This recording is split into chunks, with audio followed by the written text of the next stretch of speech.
títí sí ẹnu wa lọ́wọ́. No, títí ọlọ́pàá ló máa kọ́ tẹ̀lé títí sí kòrónà ni. pé bí mo sún ọlọ́pàá kan tó ń pè Mohammed yẹn ó sá kiri. mo sún wàá sùn òní sún ọlọ́pàá yẹn tó bá dá sùn òun ò lè jẹ lọ ó bá sùn commissioner àbí IG àti Nigerian Police Commission wàá wá fi òun ṣe iṣẹ́ ro wá lòun. ilé mọ̀ sàn ká tún máa mú kíkan ó ti yẹ. tí ajá bá lẹ́nu lẹ́yìn wọn kò bọ̀ ẹ mọ́ ní igi ẹyin gan mẹ́rin wà yí gan kò jẹ́ kí wọ́n gbogbo àwọn kìíní all you need is my signature and go ahead you are capable of doing it. ọlọ́run jẹ́ bẹ́ẹ̀ ọmọ tí ń sọ fún ẹ̀sìn torí irú àwọn yẹn statement ọkọ fọlọ́pàá máa fẹ́ káwọ́ sókè pé àwọn eléyìí ló rojọ́ pa ẹ o òun ṣàwọn làwọn kọ́ nìdí wá bú ẹ̀ so. tó bá jẹ́ ti mímú wọ́n tọrọ àwọn ni wọn ò lè rí mímú. mú ẹ̀kẹ́. tó bá jẹ́ pé wọ́n fẹ́ gbéyàn ṣubú ni ó dẹ̀yìn gbín ìyẹn wọ́n kàn tọrọ àwọn ni gbogbo kàtọ́ bá ṣe ní wọn ló máa dà sí. èmi mú ìwà yìí gbọ́ngbọ́n ìlòkè ní àdàbí tí wọ́n ṣe bí sọ́mọlà kejì ní mi tí wọ́n dẹ̀ rò bí wọ́n wà yìí mo ń live life mi I don't want stress. All I need in my life is just to make my family happy, to make people around me happy, and make yourself happy. What is myself happy most. And people there were saying me, uncle, this is this. Gbogbo ìtọ́jọ́ tẹ́lẹ̀ yẹn kọ́ ni justice for Mohbad. Jury for Mohbad làwọn kọ́ ṣe lọ yẹn. Justice for Mohbad ṣe bẹ̀rẹ̀ ní 3rd of December. Àdẹ̀ṣẹ̀ ń torí bọ̀bọ̀ báyìí ni ó ṣe máa lójú ẹni tó máa bù sọ máa bù so gọ́ọ̀mẹ̀ntì dẹ̀ ti ṣe dáadáa níwọ̀n bá díẹ̀ Lagos State ti kọ́kọ́ wọ báyìí pé ẹja dó sáàrin. àwọn gọ́ọ̀mẹ̀ntì yẹn náà try àwọn people yẹn ń dorí gọ́ọ̀mẹ̀ntì náà rìn so we need people that are capable some specialists tó bad tó mental. wọ́n bá wo náà bá gbogbo aláwọ̀ náà ti rí fíìmù ta tó ń gbà yẹn sẹ́ẹ̀ wọ́n mọ̀ pé tí kinní yẹn bá lọ jábọ́ ó máa fa àṣírí hàn pé gbogbo àwọn táwọn bù sólẹ̀ ó yẹ on DPP advice ọṣẹ máa yí àwọn wọn ṣe yọ àwọn yìí kúrò pé ẹjọ níbo ló ti kan ọrú ẹ̀yìn níbo ló ti kó kọyìn rárá sẹ gbogbo àwọn tó wà nù fíìmù yẹn wọn ti rí testimony kò make sense bàbá nígbà tí driver bá sọ ọdún nǹkan gbẹ yẹn sí ọlọ́pàá. oríṣiríṣi nǹkan ló ti sọ Mr. Yomi mi lè fún yín lófo different fucking things ló ti sọ àwọn people yìí wọn gbọ́ anything wọ́n ti sọ many things tó yẹ pé ìyá ti sọ kan ọ̀tọ̀ bàbá ti sọ kan ọ̀tọ̀ àbúrò ọkọ. kéèsì yóò ti bẹ̀rẹ̀ dáadáa ni wọ́n ti kọlù fún case file kọ́ bẹ̀rẹ̀ pé ta ló testify against wọ lọ́ọ̀yà tiẹ̀ máa fẹ́ rí statement ẹni tó sọ pé Primeboy ni tó bá ti wá wò ó tẹ́ni ẹ bá pẹ̀ lára àwọn tó jáde lóru wọ́n ti jẹ ọ̀pọ̀lọpọ̀ gbèsè question tó máa bèrè lọ́wọ́ DPP tó máa ti sue DPP ni pé ẹ̀yin lọ́ọ̀yà tẹ wá advice pé èmi Primeboy yìí o tó dàmí dúró tó bù mí sólẹ̀ ọ ṣẹ̀ṣẹ̀ sọ pé òun ní kéèsì ni o ṣọ́ gẹ́sì ni òun ní pé ṣé ẹ rí gbogbo statement ẹni láti lẹ̀ nígbà tí driver tó gbé wọn lọ tó wà lẹ́nu ọ̀nà tàtí mopo lẹ́nu ọ̀nà tó dúró tó ní anybody ò jáde àwọn délé kò sọ̀rọ̀ pa pé èèyàn bleed tó fi wọlé. ṣé Mr. Yomi president sọ kan fún mi the DPP really tried for me because they investigated the case and they see this guy wọ́n tún kọ́ sínú kíni wọ́n pé èmi ló jẹ́ kí n sue pé family Mohbad ló yẹ kó compensate me because. ẹ̀hún náà ni mo sọ sẹ́ẹ̀ ibi tí òun sọ pé gbà tó ti advice tó ti yọwọ́ kúrò ló máa ti wò ó pé well good bọ́lá pé torí pé tó dúró dè ní pé wọ́n dúró for that long do you understand for that long kó tó ṣe sọ pé wọ́n clear orúkọ ẹ̀ òun ló fi dá pé bẹ́ẹ̀lì máa ń da ká ní wọ́n lọ fún ẹgbẹ́ tó jẹ́ pé ọ̀tá ẹ̀ wà ní detention for that long kí làbá máa sọ so bí DPP ṣe wò báyìí pé ẹ wo case file tọ́lọ́pàá gbé wá fún wa gbogbo àwọn tàtí mọ̀pọ̀ ta kó tó wà nílé ẹ wo nǹkan tó sọ ẹ wo nǹkan tí driver wá sọ driver ò mọ àwọn ilé rí so alábàáyé wà fún driver láti sọ pé kí ni fẹ́ parọ́ fún adéwájú ilé wọn fọ́ gíláàsì mọ́tò mo dẹ̀ dúró mo wà lẹ́nu ọ̀nà pé ókè o anybody tó fẹ́ jáde ẹ máa fẹ́ mi lówó tèmi mo dẹ̀ dúró gẹ́gẹ́ wọ́n dẹ̀ lágo mẹ́ta kí ló ṣẹlẹ̀ wọ́n ní kí wọ́n gbà wọn lọ bìkan kí ló ṣẹlẹ̀ ẹnì káwọn ní kò wá gbé lọ dájúdájú ẹni yóò bleed táwọn fi wọlé lẹ́sẹ̀ lè rush wá fún òun ní information kó ń bleed ó mọ̀ pé òun ló gbé Mohbad wọlé so bleeding tí wọ́n sọ pé ìwọ ọ̀tá ẹ̀ ló kọ̀ sí ẹ̀yẹn aláyé yẹn mọ̀ pé kò bleed torí ó mọ̀ pé ẹni tí ò bleed ló ń gbé wọlé òun lọ́sẹ̀ lè rush jáde tó fún wa fún òun ní new information pé ẹni ẹ̀ ń bleed tóun dẹ̀ mọ̀ pé òun ti wọ́n nu wọn pé ẹ má lọ jánu létẹ̀ ńlọ yẹn o so ó ti mọ ibi tí bleeding ti wá pé àwọn wèrè tó lọ jà yìí tí mo ní kó má jà lọ́lọ́ jánu lé tó fi lead sí bleeding because àwọn ẹni tí mo fún warning ìkọ́ni wọn ló ń padà sí kíni òun ló ń bleed so kò ní ṣe pẹ̀lú ọ̀ rárá ibẹ̀ ni wọ́n ti wọ́n báyìí pé ẹ má wàhálà máa ṣẹlẹ̀ tí level bá jáde wọ́n máa bu tàbá lọ sọ pé Primeboy ni pẹ̀lú statement driver yìí gbẹ̀gẹ̀dẹ̀ máa pinnu.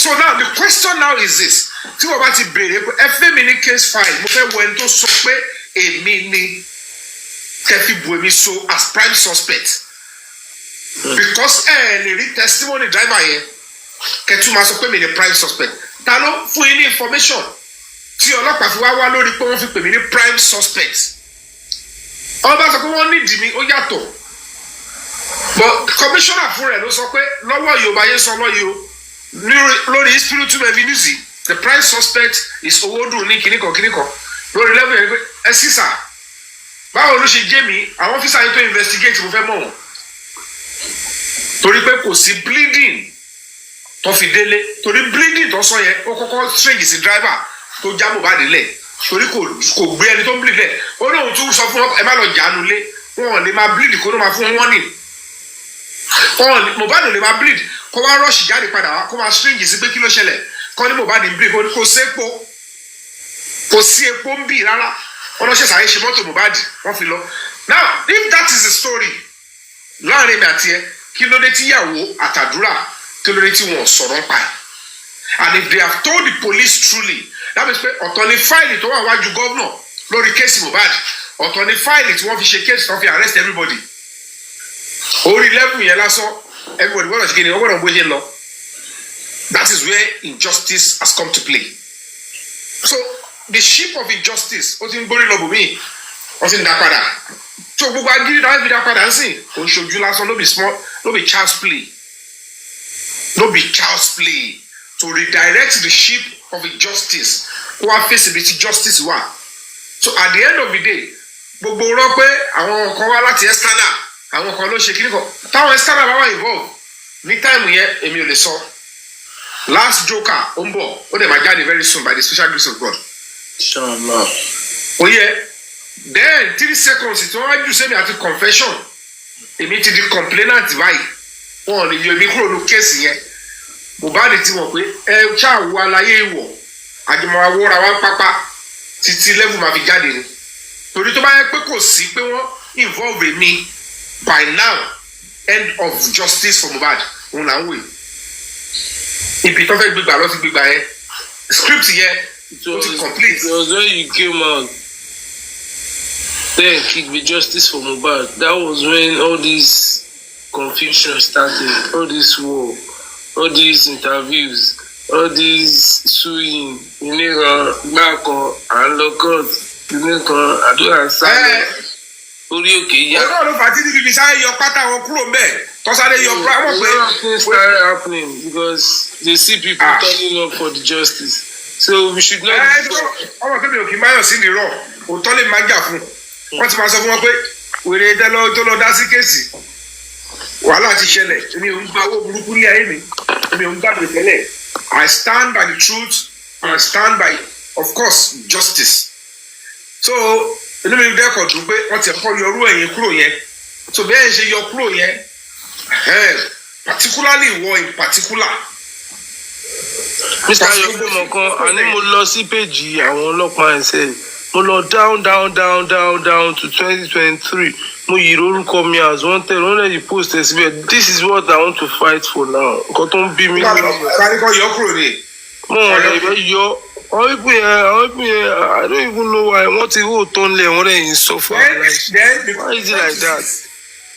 Were you invited at any point in time?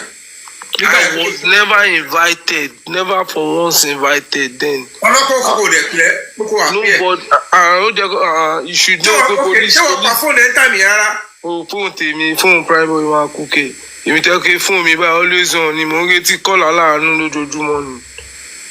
Òun ni mo lọ rí orúkọ mi wọ́n ń tẹ̀lé orúkọ kan bá. ṣé gbà okay let me ask I want you to be honest with me táìmù yẹn tí ọ̀rọ̀ yẹn ṣẹlẹ̀ yẹn má parọ́ ṣo sákúrò lé.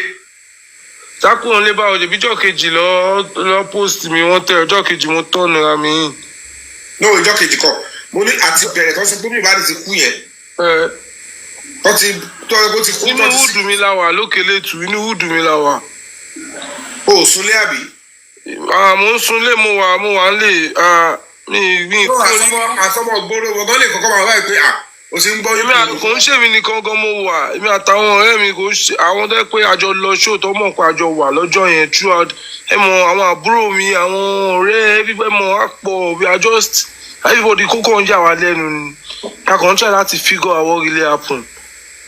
so ìsúnlé bá wà ní wúdù àtàkàn ń sun táyà lójoojúmọ́ táwọn èèyàn gbà yẹn làwọn wúdù mi pariwo lóbi Primeboy kí mo bá lọ táwọn yẹn kan tún ṣe carnival lọ tó ní nìkan. Primeboy worú ọ̀rọ̀ tí ọmọ ẹ̀lẹ́ yẹn sọ interview tó ṣe pẹ̀lú ṣúdè yẹn ó ní ṣògbọ́dọ̀ mi ó nígbà tí ọ̀rọ̀ tí ni kó ti ń lójú bọ̀ ó ní bàbá ọkọ òun ó ní ó pe ìyá ọkọ òun ó níbẹ̀ ló ti wá ń sọ fún ìyá ọkọ wá sọ pé toxicology tó lọ́fẹ́ ṣe yìí pé ó má lè jáde kó sọ pé Mohbad poison ló pa Mohbad o wípé àdúrà dẹ̀ ló ṣe oúnjẹ tí wọ́n ṣe last ó ní bàbá Mohbad yẹn wá sọ fún ìyá Mohbad pé tó bá jẹ́ bẹ́ẹ̀ ni o kóun máa bọ̀ káwọn lè ṣe kí ni káwọn ọmọ yìí máa yí ọ̀rọ̀ yẹn lórí Wunmi yẹn ó dẹ̀ lóhùn lẹ́fídẹ́ǹsì yẹn lọ́wọ́ kí ló rí sí gbogbo fíìmù ọrú àwọn spiritual videos yẹn. ta ló tún sọ ilé ìtẹ̀sọ yìí kò yé mi.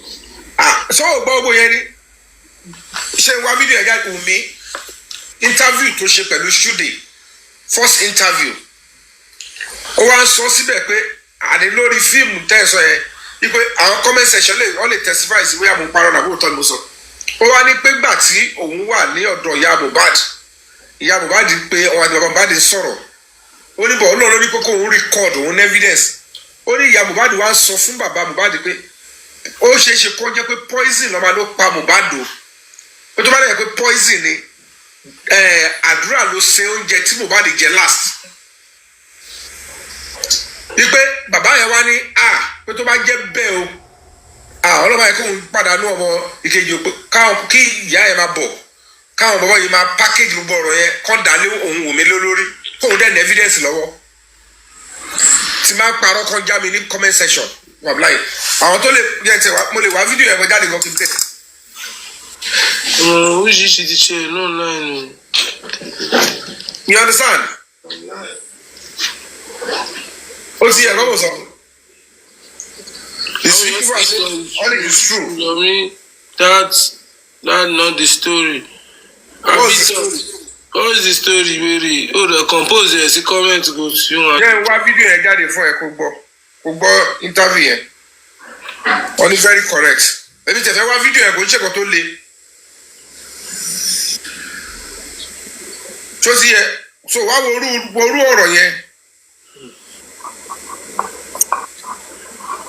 worú ọ̀rọ̀ yẹn bàbá dákẹ́ gbogbo ọ̀dẹ̀ dákẹ́ lórí ẹ̀ fẹ́ gbé jáde ni o.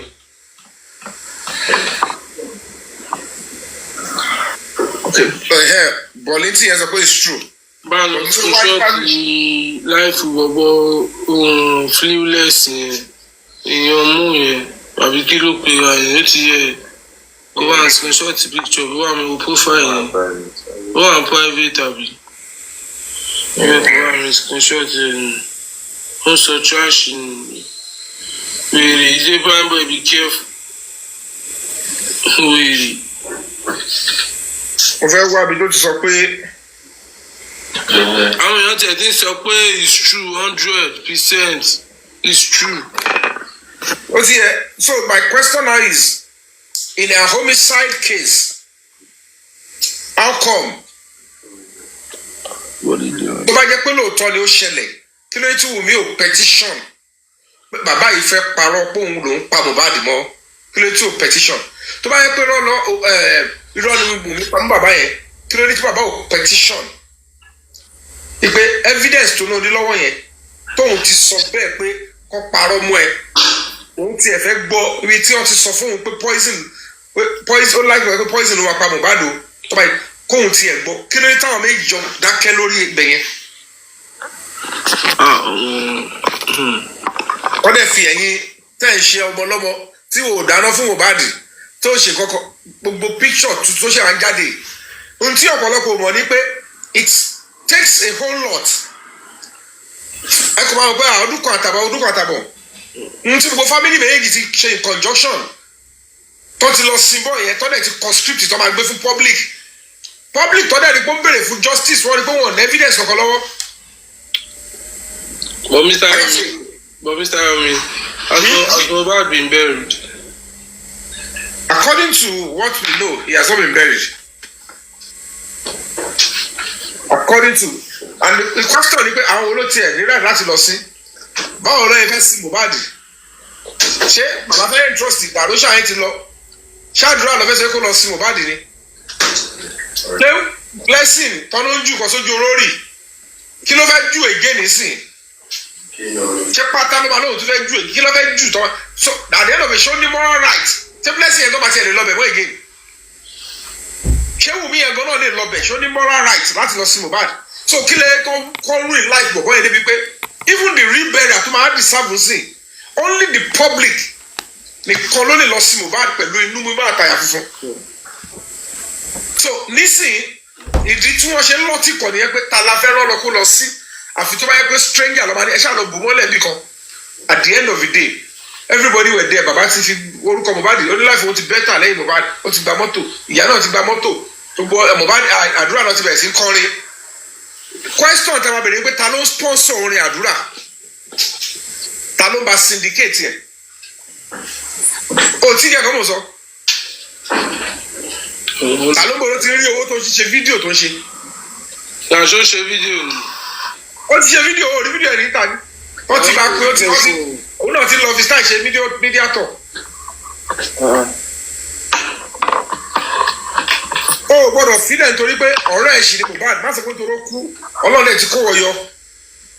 I get saying a friend will stand to the end torí pé wọ́n ti kọ́ ẹ wọnú kéèsì yẹn iye ọlọ́run ẹ̀ ti yọ ẹ but ó tún gbọ́dọ̀ ṣe kí ni you don't have to ìyẹn náà palaba pa àwọn palaba àìkú yẹn ni tó ti ẹ̀kọ́ mọ̀ sọ.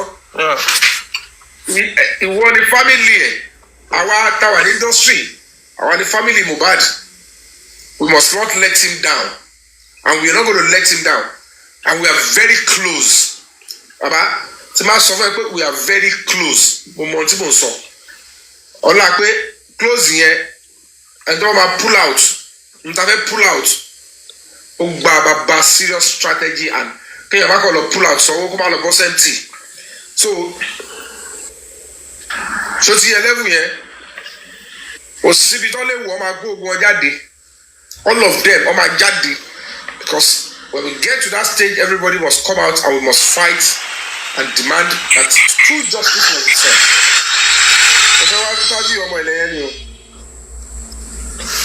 ọmọ ẹ mọ kó tọmọ ẹ ti fojú yàn rí ni èmi tẹ́ pé ò dé lọ pa ọmọ mi èmi tẹ́ pé life mi is so peaceful and it's very cool and sweet.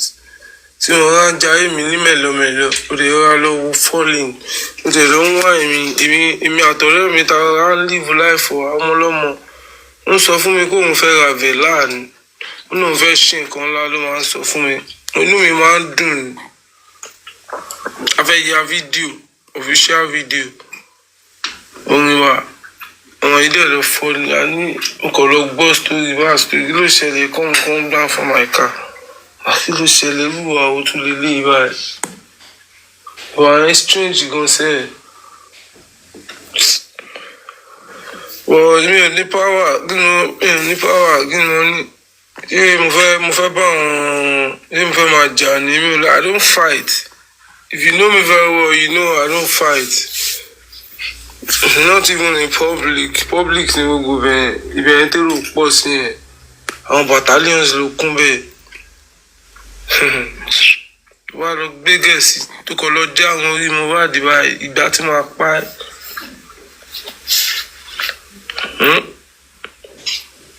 So this life you need to be very careful. You need to be very very careful. I swear be prayerful. Má gbàdúrà. Kúnlẹ̀ kún gbàdúrà The body for justice, Elomadura. So, àdúrà gidi. Oníkùn ló mọ̀ọ́ká, àwọn ẹ̀pìn yẹn burú gan. Ọlọ́run, you are very wicked. So, wọn dẹ̀ burú náà, ọkàn wo gbé gẹ̀ẹ́sì, gẹ̀ẹ́ máa fọ́. Òye máa dín, wọn kí gẹ̀ẹ́ dín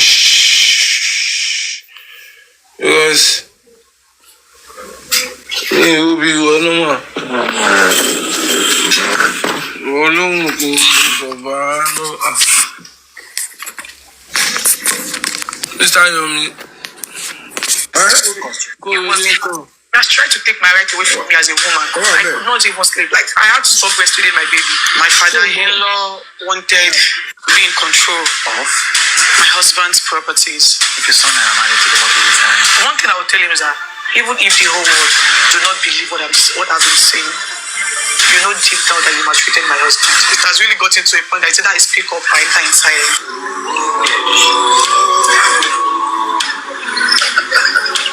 come for me.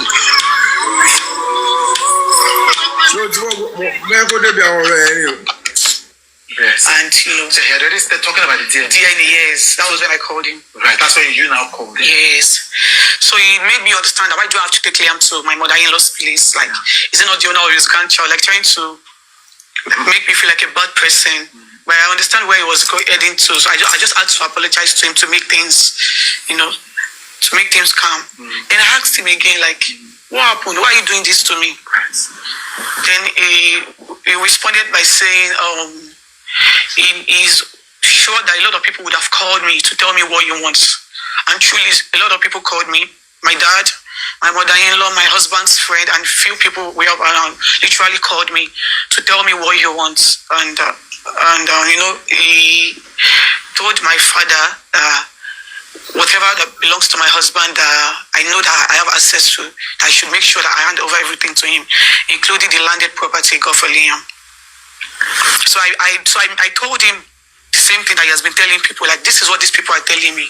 And I made him understand that, Daddy, you have, like, my husband got you 2 lands before his demise, one in Ekiti and one in Ikorodu. Like, why do you want to take the one that belongs to Liam? Right. Then he was like, I shouldn't question him, that is what he wants. Then I said, okay. Then he was like, what effort? He said it in Yoruba. I don't know if you understand Yoruba. Yes, I do. Okay, so he said, lawyer promise tí mo pè pé kó gbé kó fún mi ní nǹkan ọmọ mi tó bá mi sọ wípé ó bímọ ṣé ọmọ mi náà fẹ́ máa lálẹ́ fún mi ni. Like, I don't know if I can translate it in English. So he actually said, like, what effort does my lawyer? Does your lawyer have? My husband's lawyer has. He requested for his son's properties, and he was telling him that he has a son. So, like, who is his grandchild to start asking him to start dictating what he wants? That's why you talk about the competition between him and the grandchild. Yeah. So he said to his son's lawyer, who is the grandchild, to challenge him exactly on Mohbad's my husband's property. Yeah. But like, this is one thing that most people do not know, and I was not even given the chance to talk. So I was not given the chance to say my own side of the story. So so as much as I feel like some things need to be addressed, I still had the mindset that I don't know how people would react if I should talk, because without hearing anything from me, they've crucified me. They've said a lot of things about me. Yeah. So that alone has made me, like, my low self-esteem to be very, very low, because I no longer have the audacity to at least speak on things that really matters. Yeah. So I think that is one thing that has been causing the whole issue. The fact that Liam is in the picture. Right. Yeah. But this is his grandchild. It sounds strange to me also. It will sound weird to say it, but I'm left with no choice. I just have to say it as it is, because it has really gotten to a point that I speak up, I die in silence. Yeah, so I feel like me speaking up will be the right thing for me at this point. The biggest thing that I think, based on what I've read, your father-in-law has I think there are two things that I have heard. I don't know if they are from him. One is that he has questioned whether yourself and your husband were married. Yeah. And two, he has questioned whether your husband is a father Of my child. Yes. Yeah. On the first one, I know that as far back as 2003, if I remember correctly, a popular actress had gone online and confirmed that you guys were married, Yeah. What's the exact status of that marriage thing? Because I think that's the first thing that your father-in-law spoke about. Yeah, it was a traditional marriage, like, yeah. Which is recognized under the law. Of course it is. Right. So it wasn't an introduction you did. No, it wasn't. The funniest thing is that he was even the one that made that possible. I mean, my father-in-law. How so? That is the funniest thing, because left to me and my husband, we just wanted to live our life. Because we were young couples. Like, I was 23 when I got pregnant. And so he was the one coming to us, because that man is actually my friend. Like, we were literally close. I've seen some text messages. We were very close. Like, he's like a father to me. That is one thing that the media did not get to know. He's like he was my friend in that marriage. So he was even the one that came to me to tell me that like, now that I'm pregnant, that we need to get things done. That if I was to be his daughter, he would never allow me to train my child in my husband's house, because he was not married, because he's not married to me.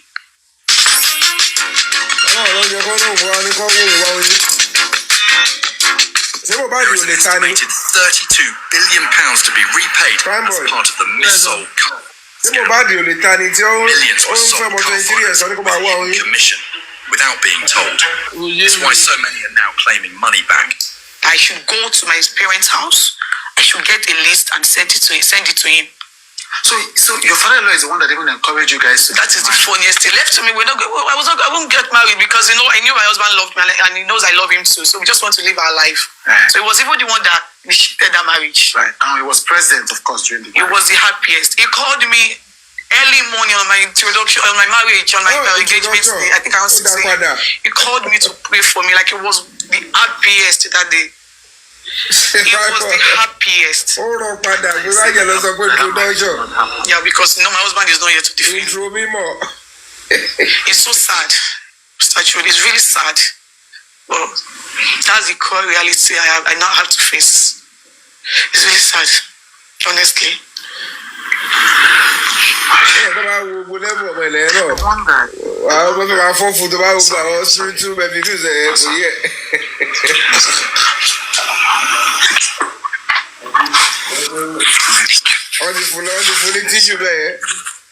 Yeah, fine. Thank you.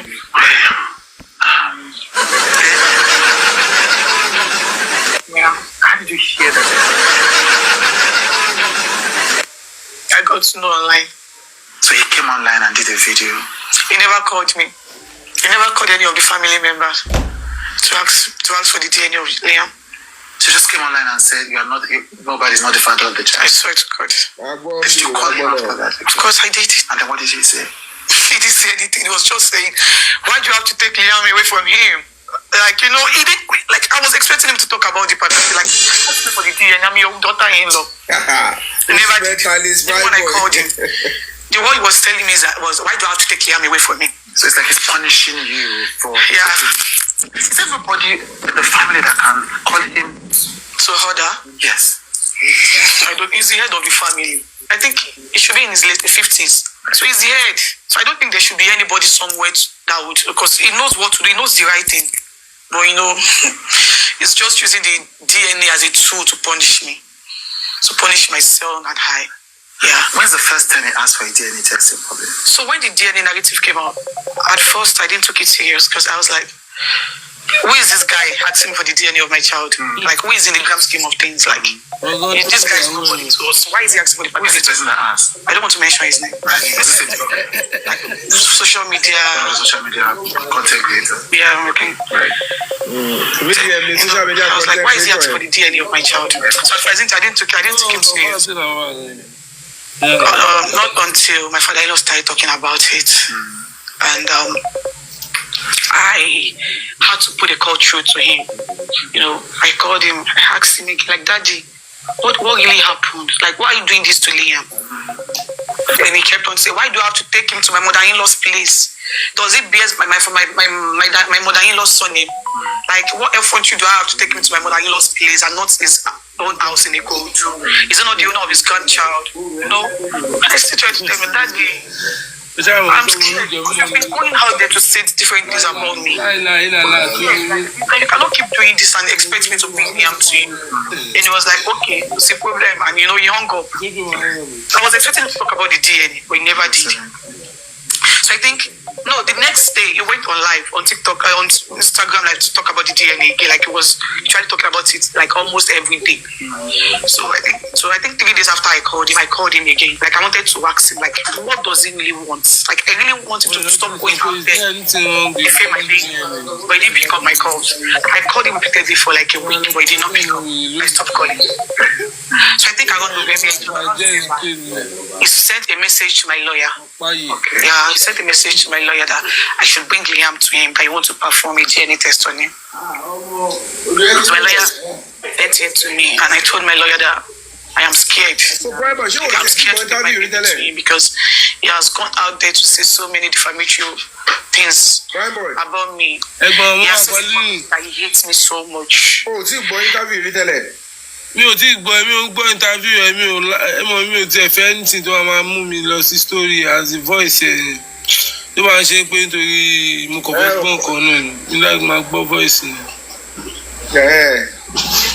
ohun tí wàá ṣe rẹ pé pàtì bí ẹ̀yẹ máa ṣẹlẹ̀ sí ẹ̀rí WhatsApp. tí mo fẹ́ kó gbọ́ òkú àwọn lámbà tó múlẹ̀ ní tẹ́lẹ̀. kí lẹ sọ? mo fẹ́ kó gbọ́ òkú lámbà ìmọ̀ àdìsí kò kọ́ bí ara sí bóyá kí n sẹ́ndì bẹ̀yẹ nìkan sí. ẹ mọ̀ ẹ wá sí ẹ̀dẹ̀ sí èmi mọ̀ ìmọ̀ yẹn fi etí ara gbọ́. ti yé mi. poison voice. ó ti yẹ kó ọdọ́ yẹn. tábìlì níṣà ló ti sọ gbogbo level yẹn pẹ̀lú bàbá ọkọ ẹ̀ on national TV pé òun ní evidence lọ́wọ́ tí ṣúlẹ̀ yẹn dẹ̀ bèrè lọ́yẹ̀ pé ṣé evidence yẹn wà ó ní yes ó ní wọn mọ̀ pé ọlọ́run ló ní kó rìkọ́ọ̀dù ńjọ́ yẹn gan pé so wọ́n ní kọ́ńdìrì yìí léwu lórí ni ìdíje mi wá pé irú ìgbà tó sọ eléyìí sìn kí ló yẹ tí bàbá kí ló yẹ tó béèrè pé níbo lòun ti ní pé wọ́n parọ́ pé òun ló pa ọmọ òun. You understand? Because I just look at the Nigerian society mo wo wẹ́ẹ̀fọ̀ pé ẹ gbogbo nǹkan táwọn ilé kan fi ewu àpè wọ́n ní pé bàbá parọ́ òun ní evidence lọ́wọ́ àyè méjì dẹ́jọ́ dákẹ́ wọ́n ní wọ́n kọ́ parọ́ pé òun ló pààyàn o ò ṣe anything bàbá ọ̀nà iná lọ ní kókè parọ́ mọ́ pé kọ́ sọ pé òun ló pààyàn ẹ̀yin náà ò gbéra ẹ̀dẹ̀ ń lọ kóòtù ẹ̀ ń lọ gbẹ̀ kí ni wọ́n lọ ń ṣe mẹ́ kò lórí kò nírù tẹ bá bára yín porú yẹn lásán òótọ́ máa jáde bóyá ni òun ló ń parọ́ ni o bóyá yìí ló parọ́ mọ́ ni o bóyá yìí ló it would have been so easy but none of them touched on that area iye Wunmi yẹn sì wọ́n ní òkè wọ́n ló ti Mohbad o ó larí mọ́lẹ̀ o ó fi bẹ̀rẹ̀ sí ní ṣe kíni o wọ́n tún náà ní fídíò o gbé ẹni tó sọ lọ sí kóòtù o sú ẹ̀ pé kò ṣe kíni ó yẹ interview ló ṣe kiri bíi pop star oníṣẹ́ wọn náà fẹ́ ṣe ábọ̀mù ni bí gbogbo pálapàla yìí àti ẹgbẹ́ wọn náà fẹ́ ṣe fẹ́ release album kọ̀ọ̀kan irú àwọn ẹbí báyìí kọ́ ló ń báyọ̀ jáde so gbogbo yẹn la kọ́kọ́ fèsì lọ nísìnyí ìdánwògbọ́n ṣẹ̀ máa ṣe kí ni ó ṣẹ̀ bẹ̀rẹ̀ sí ń balẹ̀ ni wọn kò lè yé gbogbo wọn yẹn by the special grace of God ẹ jẹ́ ká fi sàdúrà òde àdúrà ló ń gbà agbára kọ́ justice for Mohbad will now come to fall again I'm saying ó máa ṣe fara ẹ̀ hàn sìn and luckily gbogbo àwọn pátákó pa gbogbo àwọn ọ̀tá tí mo po.